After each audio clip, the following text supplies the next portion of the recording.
The news day continues here on One News Now. I'm Diego Castro. President Bongbong Marcos has ordered to suspend the implementation of the Maharlika Investment Fund. That's according to a report by the Philippine Daily Inquirer.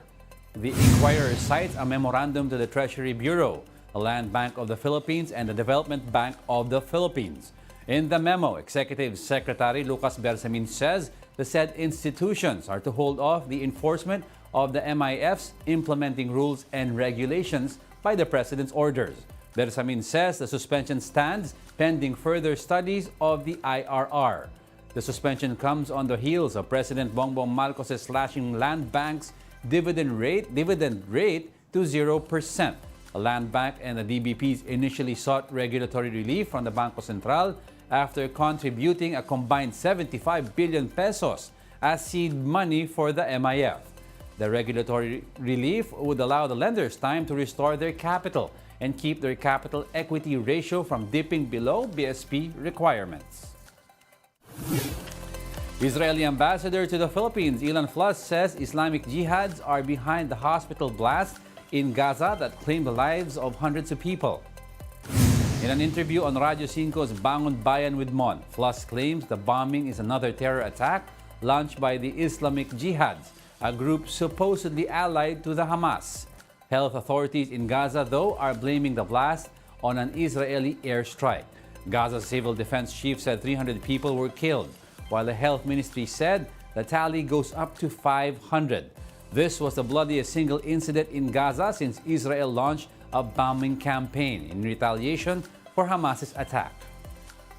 And this is exactly when we are talking about Hamas, not talking about Hamas, but criticizing Hamas, which is a terror organization which is doing Hamas and Islamic Jihad.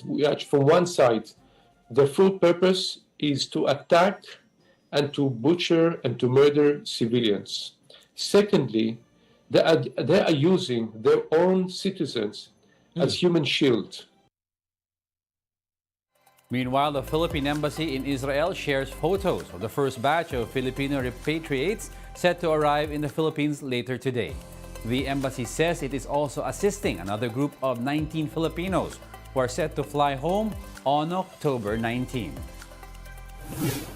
Aside from elevated fuel prices, a toll hike at the Subic-Clark-Tarlac Expressway, or SCTEX, is now taking more out of motorists' pockets.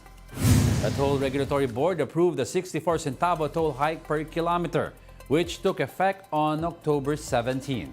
The NLEX Corporation, which operates SCTEX, says they initially sought for a bigger increase. However, the TRB decided to divide it into 3 tranches over 3 years. However, motorists say the increases in toll fees would take too much of their budget. Truckers also say the added expense would affect businesses and then end up being passed on to customers. Parang masyado na mamatas ang idadagdag nila, parang sobra na para sa normal na tao, sa average na sahod ng mga tao. Compounded na lagi ang lahat ng gastusin, lahat tumataas, taas ng krudo, taas ng diesel, lahat na, no? Tapos dagdag pa nga itong sa toll fee natin, added expense on our part.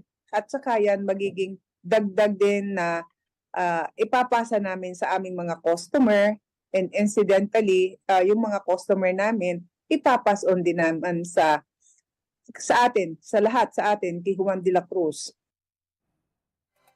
For its part, the NLEX Corporation says the toll hikes would be used for the maintenance of the expressway and upgrades in their system. Itong adjustment natin ng toll rate sa SCTEX ay tinatawag natin periodic adjustment. Ito yung June ng 2021 and 2023. Sa concession agreement natin na maaaring humingi ng adjustment ng concessionaire every year or every 2 years. We'll be back with more stories after the break. Keep it here on One News.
You're still watching One News Now. I'm Diego Castro.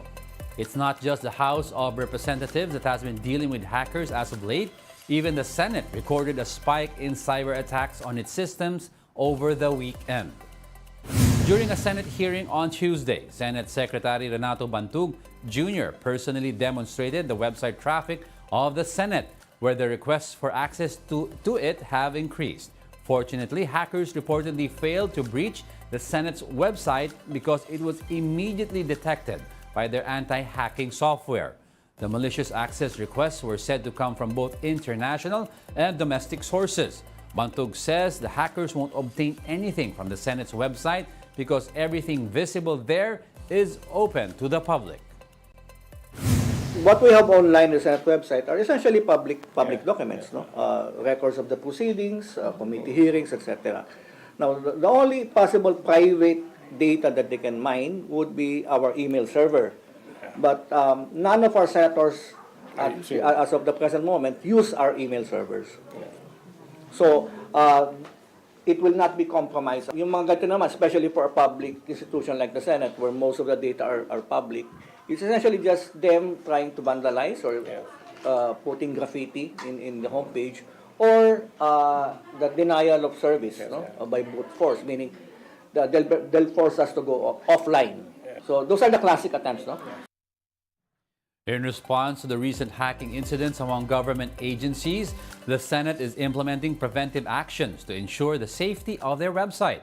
Meanwhile, Senators J.V. Ejercito and Senator Alan Peter Cayetano have backed the push for additional funds for the DICT.